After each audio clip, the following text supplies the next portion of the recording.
देशद्रोही तो तुम हो, तुम्हारे वो पुरखे हैं जो अंग्रेजों से माफी मांगते थे, जो अंग्रेजों से पेंशन मांगते थे। और आज भी अगर भारत के अंदर जासूसी करता हुआ कोई पकड़ा गया तो तुम्हारे लोग पकड़े गए हैं, एक भी शेड्यूल कास्ट और माइनॉरिटीज नहीं है। इनके लोग पैसे लेके भाग रहे हैं, जाति के नाम पे लोग मार रहे हैं, करप्शन ये लोग कर रहे हैं, भारत का बेड़ा गर्क इन लोगों ने कर रखा, जातिवाद इन्होंने फैल रखा, इंटरनेशनल लेवल पे कोई इनके साथ नहीं, कभी ये इधर लुढ़कते हैं कभी उधर लुढ़कते हैं। अगर सत्ता की हनक में तुम बाबा साहब का अपमान कर रहे हो तो यकीन मानिए सत्ता की हनक तो हम 2027 में तोड़ देंगे, और जिस बिल में तुम घुसोगे उस बिल में तुम्हारा संवैधानिक तरीके से इलाज करेंगे। सत्ता की हनक के कारण आज ये जो बाबा साहब के बारे में बोल रहे हैं ना, यकीन मानिए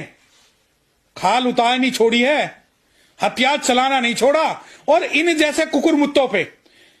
कुकुरमुत्तों पे अगर सरकार ने संज्ञान नहीं लिया तो मजबूरन कलम छोड़कर